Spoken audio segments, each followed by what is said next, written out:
सामने एक बार फिर से उपस्थित हूँ नई नई खबरों के साथ न्यूज़ मोमेंट की तरफ से, और स्वागत करती हूँ आपका न्यूज़ मोमेंट हिंदी में।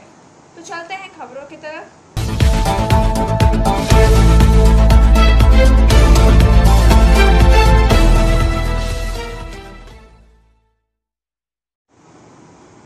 कांग्रेस के पूर्णकालीन अध्यक्ष और नए पदाधिकारियों की टीम का चुनाव अगले साल अगस्त-सितंबर में होगा।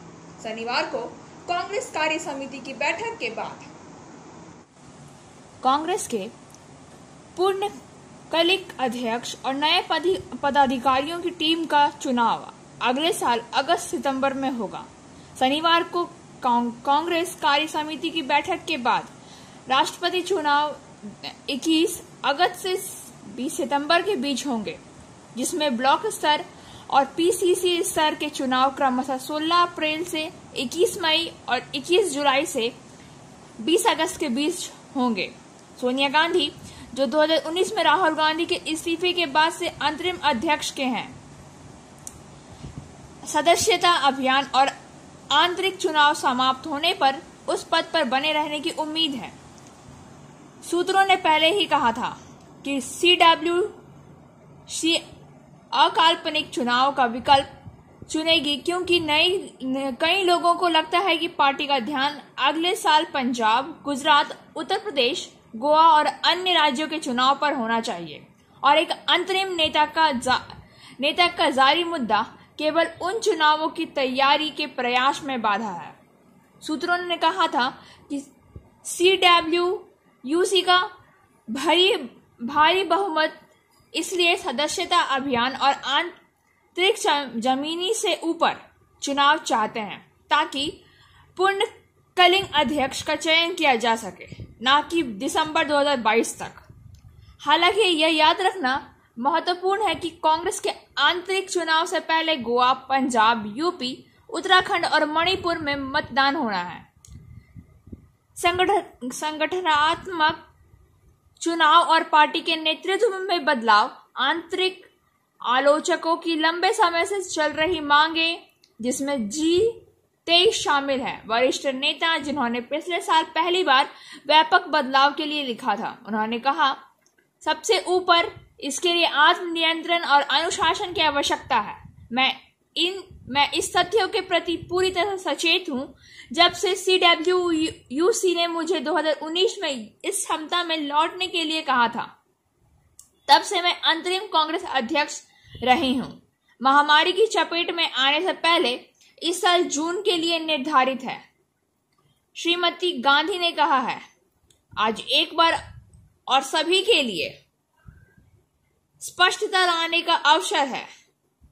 पूर्ण संगठनात्मक चुनावों का कार्यक्रम अपने सामने है। महासचिव के वेणुगोपाल जी आपको पूरी प्रक्रिया के बारे में बाद में जानकारी देंगे। एंजल विद्या मंदिर, a sure way to success. We provide class 8 to 10, class 11 and 12, graduation honors and program. We also provide all types of competitive class. For further information, please contact 9932864067 or 8116183079. Uttar Pradesh के बस्ती जिले में दबंगों का कहर, गरीबों के साथ की जा रही है मारपीट। उत्तर प्रदेश के बस्ती जिले में दबंगों का कहर देखने को मिला है। यहाँ कलवारी थाना क्षेत्र के खेमऊपुर गांव में जमीनी विवाद में दबंगों ने एक गरीब परिवार को जमकर पीटा और उसके परिवार को आग के हवाले कर दिया। पुलिस ने 8 नामजद और 20 अज्ञात लोगों के खिलाफ मुकदमा दर्ज किया है। फिलहाल आरोपी पुलिस की गिरफ्तार से बाहर है। आपको भी बता दें कि जमीनी विवाद में खेमऊपुर गांव के निवासी शंतराम और उसके परिवार वालों को गांव के ही दबंगों ने लाठी डंडा से जमकर पीटा। दबंग इतने पर ही नहीं रुके, गरीब के छप्पड़ के मकान को आग के हवाले कर दिया और देखते देखते घर धू धू करके जलने लगा। घर में रखा सामान, अनाज सब जलकर राख हो गया। आगजनी की सूचना पर पहुंची पुलिस ने ग्रामीणों की मदद से किसी तरह से आग बुझाई। पीड़ित परिवार की तहरीर पर गांव ने दबंगों दीपांशु दुबे, शैलेश पांडे, विवेकानंद पांडे, श्रद्धानंद, मनोज यादव, संजय चौधरी समेत 15 से 20 अज्ञात लोगों के खिलाफ धारा 147, 323, 436 के तहत मुकदमा दर्ज किया है। एएसपी दीपेंद्र नाथ चौधरी ने बताया है कि पीड़ित संतराम की तरफ से सूचना दी गई है कि दबंगों ने उनके परिवार के साथ मारपीट की और उसके साथ उसके घर में आग जनी की गई। सूचना पर मौके का निरीक्षण कर लिया गया। पीड़ित की तहरीर पर मुकदमा दर्ज किया गया है। अभियुक्ति की गिरफ्तारी के लिए टीम लगाई गई है। Motion Durgapur study centre challenge for 100% success guarantee और 100% money refund. For further information please contact 9434822278 और 8900100080। चितरंजन में फंदे से लटका मिला एक शव, जिसके बाद इलाके में फैली सनसनी। चितरंजन एकादशी की सुबह चितरंजन में फंदे से लटका हुआ शव मिलने से सनसनी फैल गई। मृतक की पहचान इलाके में आने जाने माने व्यक्ति विनय मोदक के रूप में हुई है। विनय मोदक 65 वर्षीय चितरंजन रेलवे इंजन कारखाना के पूर्व कर्मचारी थे। वह रूपनारायणपुर में सप्तर्षि लॉज के मालिक थे। उनके पास पैसे के लेन देन सहित अन्य लेन देन भी हैं। उनका शव आज सुबह चितरंजन के क्वार्टर से फंदे से लटका बरामद किया गया है। हालांकि जिस तरह से उसके पैर जमीन पर है, उसे काफी संदेह पैदा हो गया है कि उसने आत्महत्या की या उसकी हत्या की गई है। चितरंजन पुलिस ने शव को बरामद करके पोस्टमार्टम के लिए भेज दिया है। पता चला है कि वह अपनी पत्नी और बेटे के साथ रूपनारायणपुर में रहते थे, लेकिन उनके छोटे भाई मनोरंजन मोदक नवमी को दुर्गापुर गए, इसलिए विनय रात को 32वीं स्ट्रीट पर अपने छोटे भाई के लिए खाली क्वार्टर में रह रहे थे। उनका शव आज सुबह क्वार्टर के सामने बने शेड में लोहे के पाइप से लटका मिला और गले में रस्सी से बंधा मिला।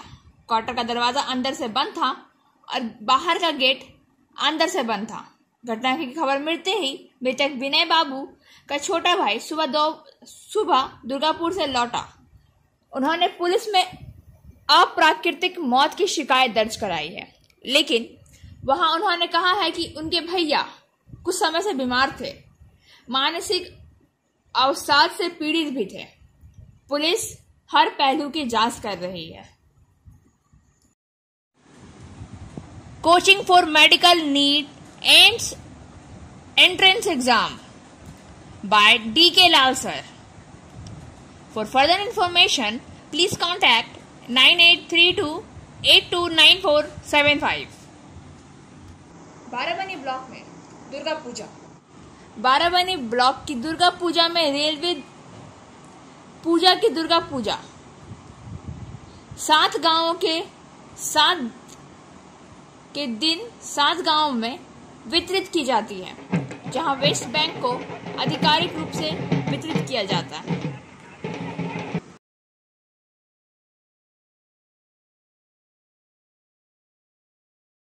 Weather alert. पूजा समाप्त होते ही मौसम ने फिर बदला अपना मिजाज। पूजा समाप्त होते ही फिर मौसम का मिजाज बदलता दिख रहा है। Weather alert. कोलकाता समेत दक्षिण बंगाल के 7 जिलों में रविवार, सोमवार और मंगलवार को भारी बारिश की संभावना है। हावड़ा, हुगली, उत्तर और दक्षिण 24 परगना में भारी बारिश की संभावना है।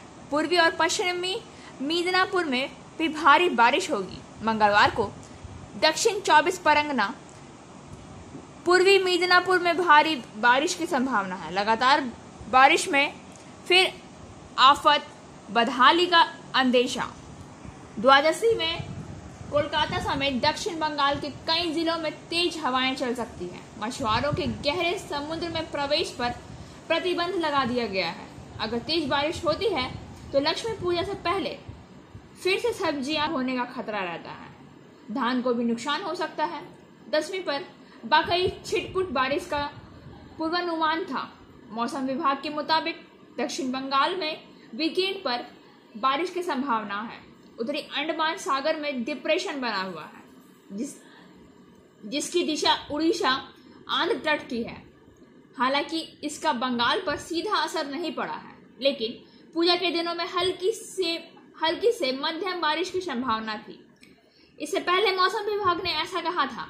अष्टमी से प्रदेश के अलग अलग जिलों में बारिश की भौवें हैं। दक्षिण बंगाल में कई जिलों में बारिश का आसार है। इस बार फिर निम्न दबाव में है।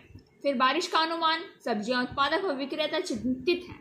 फिलहाल मध्य पश्चिम बंगाल की खाड़ी और बंगाल की उत्तर पश्चिम खाड़ी के ऊपर दबाव बना हुआ है, जो धीरे धीरे आंध्र प्रदेश उड़ीसा के तटों की ओर बढ़ रहा है। नतीजतन बड़ी मात्रा में जलवाष्प दक्षिण बंगाल में प्रवेश कर रही है। 17 और 18 अक्टूबर को कोलकाता, उत्तर 24 परगना, दक्षिणी 24 परगना, हावड़ा, हुगली, पूर्वी मिदनापुर, पश्चिमी मिदनापुर में भारी से बहुत भारी बारिश की संभावना है। 19 अक्टूबर को दक्षिण 24 परगना और पूर्वी मिदनापुर में कई जगहों पर भारी बारिश होने की संभावना है। अलीपुर मौसम विभाग वेदर अलर्ट ने बताया है कि 17 और 18 अक्टूबर को दक्षिण बंगाल के कई जिलों में गरज के साथ भारी बारिश होगी। गौरतलब है कि इन 2 दिनों में कोलकाता, हावड़ा, 2 24 परगना और 2 मिदनापुर में हवाएं चलेंगी। अलीपुर मौसम विभाग की ओर से लिस्ट जारी की गई है। बायोफिना, ड्रिंक हेल्दी, स्टे हेल्दी, लीची flavour. For trade inquiry, mail care@rkmgroup.in. Contact toll-free number 1800-258-7060. शनिवार को पेट्रोल और डीजल की कीमतों को देश भर में खुदरा दरों का नया रिकॉर्ड। शनिवार को पेट्रोल और डीजल की कीमत को देश भर में खुदरा दरों को नए रिकॉर्ड उच्च करने के लिए 35 पैसे 1 लीटर से फिर से लगाया गया था। इस बढ़ोतरी के साथ पेट्रोल अब भी सभी राज्य राजधानियों में 100 रुपये प्रति लीटर चिन्ह या अधिक पर है, जबकि डीजल ने 1 दर्जन राज्यों में 100 स्तर को छुआ है। गोवा और बेंगलोर में डीजल 100 लीटर मार्क के करीब है। राज्य में स्वामित्व वाले ईंधन खुदरा विक्रेता की कीमत अधिसूचना के मुताबिक दिल्ली में पेट्रोल की कीमत 105.49 रुपये प्रति लीटर और मुंबई में 111.43 रुपये प्रति लीटर के उच्चतम स्तर पर पहुंच गई है। मुंबई में डीजल अब 102.15 रुपये प्रति लीटर के लिए आता है। दिल्ली में रहते हुए इसकी कीमत 94.22 है। पेट्रोल और डीजल की कीमत में 35 पैसे प्रति लीटर की वृद्धि का तीसरा सीधा दिन है। 12 अक्टूबर और 13 अक्टूबर को दरों में कोई बदलाव नहीं हुआ था। सितंबर के आखिरी सप्ताह में 3 सप्ताह के लंबे समय के अंतराल में के अंत से यह पेट्रोल की कीमत 15वीं वृद्धि और 18वीं डीजल दरें बढ़ गई हैं, जबकि देश में ज्यादातर पेट्रोल की कीमत पहले ही 100 रुपये प्रति लीटर के निशान के से ऊपर है। डीजल दरें मध्य प्रदेश, राजस्थान, उड़ीसा, आंध्र प्रदेश, तेलंगाना, गुजरात, महाराष्ट्र सहित 1 दर्जन राज्य यूटी में उच्च स्तर को पार कर गई। पणजी में डीजल की कीमत अब 99.56 रुपये प्रति लीटर है, जबकि बेंगलोर में यह 99.97 रुपये प्रति लीटर है और सिलवास में 99.86 रुपये प्रति लीटर आता है। स्थानीय करों की घटना के आधार पर कीमतें राज्य के से अलग होती हैं। मामूली मूल्य परिवर्तन नीति को सेडिंग राज्य के स्वामित्व वाले ईंधन खुदरा विक्रेता ने 6 अक्टूबर से उपभोक्ता को लागत की बड़ी घटनाओं को पार करना शुरू कर दिया। ईंधन की कीमतों का ब्रेकअप देना श्री चिदंबरम ने समझाया है कि यदि कोई उपभोक्ता पेट्रोल के लिए 102 रुपये प्रति लीटर का भुगतान करता है तो वह 42 तेल कंपनियों में जाता है, जिसमें कच्चे तेल के ईंधन में प्रसंस्करण शामिल है। 33 रुपए 33 करदाता के रूप में केंद्र सरकार को 24 रुपए तक पहुंचता है। 102 रुपए से 33 रुपए की लगभग 33% है। Share and subscribe and forward YouTube channel News Moment. For more details and for advertisement, contact editor 956383. Gujarati समाज द्वारा आयोजित 9 दिवसीय डांडिया और गरबा कार्यक्रम। बड़ाकर से संजीव यादव के अनुसार गुजराती समाज बड़ाकर द्वारा 9 दिवसीय डांडिया और गरबा में कार्यक्रम बीते रात संपन्न हुआ। इस अवसर पर समाज के स्थानीय महिला युवक युवतियों ने डांडिया के बेहतरीन कार्यक्रम प्रस्तुत किया। इस अवसर पर गुजराती समाज के सचिव बबलू पटेल ने कहा कि पिछले 61 वर्ष से डांडिया कार्यक्रम किया जा रहा है। उक्त डांडिया कार्यक्रम में अन्य समाज के लोग भी शामिल होते हैं।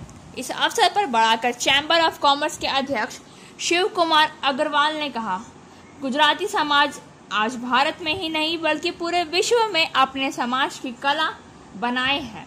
जिस तरह से रखा है वह काफी सराहनीय है। डांडिया कार्यक्रम को देखने के लिए शिल्पांचल कोयला अंचल से लोग पहुंचे।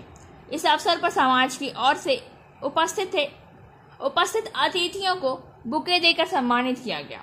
कार्यक्रम को सफल बनाने के लिए अध्यक्ष नानजी भाई पटेल, अश्विन चौटालिया, किरण मेहता, धीरज पटारिया, सोनू, जयंती पटेल, विभा सोनी, जयंती पटेल, चिराग पटेल, आशीष पटेल, चैतन पटेल, जयश्री पटेल, निशा पटेल, भानु पटेल, नैना चौटालिया, गंगा पटेल सहित अन्य लोग सक्रिय थे।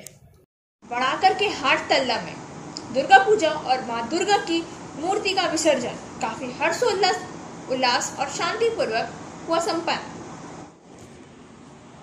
बढ़ाकर से संजीव यादव के अनुसार दुर्गा पूजा दुर्गा मां की मूर्ति की विसर्जन हर्षोल्लास के साथ शांतिपूर्वक संपन्न हुआ।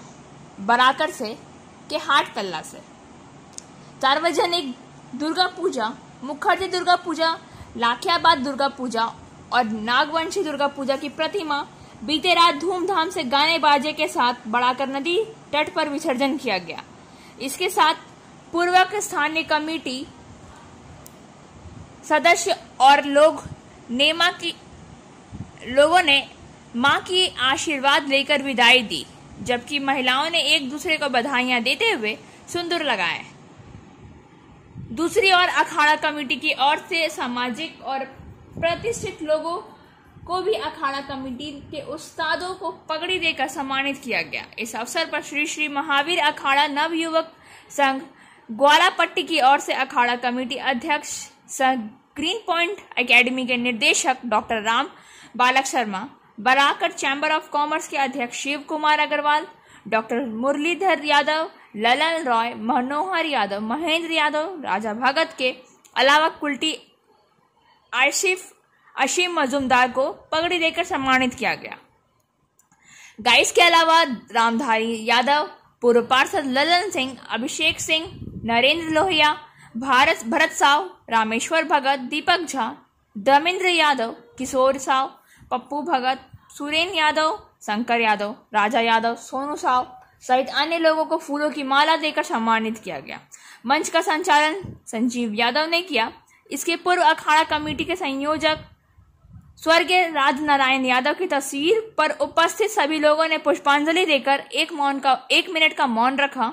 श्री श्री महावीर अखाड़ा कमेटी गायत्री नगर की ओर से नगर निगम के पूर्व मेयर जितेंद्र तिवारी को कमेटी की और राजू यादव ने पगड़ी देकर सम्मानित किया। श्री राम मंदिर में आद्रा के श्री राम मंदिर में डांडिया और गरबा का महोत्सव चौथे वर्ष कोरोना के नियम को मानते हुए मनाया गया, जहां महिलाओं ने काफी बढ़ चढ़कर हिस्सा लिया। आद्रा श्री राम मंदिर आद्रा में डांडिया गरबा महोत्सव चौथे वर्ष कोरोना के नियम को मानते हुए मनाया गया, जिसमें महिलाओं का उत्साह व खुशी देखते ही बन रही थी। नवरात्रि का ये उत्सव का आयोजन राम मंदिर कमेटी एवं उनके सचिव अशोक यादव जी ने सोच और डांडिया कमेटी के ऑर्गेनाइजिंग सचिव प्रेम शर्मा जी साथ साथ कोषाध्यक्ष पुलक गौराई के सहयोग से संपन्न हुआ। इसमें एक और खास बात यह रही कि इस कार्यक्रम के मुख्य अतिथि सभी महिलाएं थी, जिसमें अनीता यादव, श्रीमती रूपा पांडे, श्रीमती ललिता करिए, अर्चना पांडे, बबीता चौबे और श्रीमती भावना अग्रवाल प्रमुख थी। 9 दिनों के प्रदर्शन को देखते हुए प्रथम पुरस्कार श्रीमती नीलू तिवारी एवं दूसरे नंबर पर रही अंजू शर्मा। इस प्रतियोगिता में तीसरे स्थान पर पूनम महतो को मिला। जूनियर ग्रुप में प्रथम स्थान हनी अग्रवाल, दूसरे नंबर पे आई आस्था तिवारी और तीसरे पर रही नेहा मिश्रा। बुराई पर अच्छाई की जीत। दशहरा के इस त्योहार पर रावण का पुतला दहन किया जाता है, लेकिन यहाँ कुछ अलग देखने को मिल रहा है। देश भर में कृषि बिल के खिलाफ प्रदर्शन कर रहे संयुक्त किसान मोर्चा सदस्य ने आज आसनसोल में रावण की जगह प्रधानमंत्री मोदी और अमित शाह का पुतला जलाया। बर्नपुर गुरुद्वारा में आयोजित इस पुतला दहन के दौरान कृषि बिल का विरोध करते हुए संयुक्त किसान मोर्चा सदस्यों ने पीएम मोदी और अमित शाह का पुतला दहन कर अपना विरोध प्रदर्शन किया। विजयेश्वरी मतलब विजयदशमी, ये बंगालियों का सबसे बड़ा त्योहार माना जाता है। विजयेश्वरी दुर्गा पूजा का अर्थ है कि बंगाली का सबसे बड़ा त्योहार मातृ पूजा के 4 दिन के लिए एकमात्र त्योहार में से है। लेकिन उस बंगाल के चेहरे में उदासी की छाया विजय के 10वें दिन आती है। इस दिन बंगाल के डॉलर की बारी है और इसलिए बंगालीस की उदासी की सुबह 2021 का दुर्गा पूजा सरकारी दिशा निर्देशों और कोविड नियमों के अनुपालन में पूरा हो चुका है और सामान्य रूप से विश्वास कविता ने स्थिति को ध्यान में रखते हुए पूरे पश्चिम बंगाल में मां दुर्गा का त्याग भी चल रहा है। कल वीनाथु चित्ररंजन रेलवे शहर में कई दुर्गा पूजा थे और चित्ररंजन के सभी मूर्तियों को चित्ररंजन रेलवे प्रशासन और पश्चिम बंगाल सरकार के नियमों का अनुपालन किया। कविता बूढ़ी की सलाह के सहयोग से चित्ररंजन रेल शहर की फटमी को कादिद बड़ी के प्रशासन के सहयोग से त्याग दिया गया और शनिवार को आधे मूर्तियों को बराबर दिन में त्याग दिया गया। पूजा कमेटी के सदस्यों से बात करते हुए वे प्रशासन की प्रशासन प्रणाली में बहुत खुश हैं। वे सभी प्रशासन के साथ घूमने के नियमों को पूरा कर रहे हैं। বলতে আমরা ছয়ারপল্লী দুর্গা পুজো কমিটি আমরা প্রতি বছরই একাদশীর সময় দিই। এই বছর আমরা সেই একাদশী দিনই আমরা দশমীর দিন ভাসান দিই না, একাদশীর দিন তাও দিনের বেলাতে দিই। এই গতকাল সব পুজো কমিটি দিয়েছে, তো কোভিড পরিস্থিতিতে আমরা তো 2 দিনে পাঠ করে দিয়ে দিয়েছি, একসাথে ভিড় হবে না, করবো না, তার জন্য আছে। আর অশান্তি প্রশান্তির জন্য আমরা সিদ্ধান্ত নিই আমরা একাদশীর দিনই পুজো। মূলত কাল থেকে বিসর্জন চালু হয়েছে, দুধাপে বিসর্জন হচ্ছে, কালকে হচ্ছে, আজকে আপনাদের আমাদের ছয়ারপল্লী পুজো কমিটি। কি নাম আপনার? বাপ্পা করে। এটা কোন ঘাটে আপনারা বিসর্জন করছেন? এটা কর্নারসিন পার্কে 1 নম্বর ঘাট। और अब बारी आज के SMS ऑफ द मोमेंट की। Accept yourself for who you are, celebrate your achievement and make sure your priorities your peace in the process of acceptment and celebration. आप अपने आप को स्वीकार करें। आप कौन हैं? अपनी उपलब्धियों का जश्न मनाएं और सुनिश्चित करें कि आप स्वीकृत और उत्सव की इस प्रक्रिया में अपनी शांति को प्राथमिकता दें। खबरों का सिलसिला अब यहीं समाप्त होता है। वक्त हो गया है आपसे विदा लेने का। हमारी वीडियो को लाइक करें, चैनल को सब्सक्राइब करें और आगे की आधी सूचना के लिए घंटी वाले आइकन को पुश करना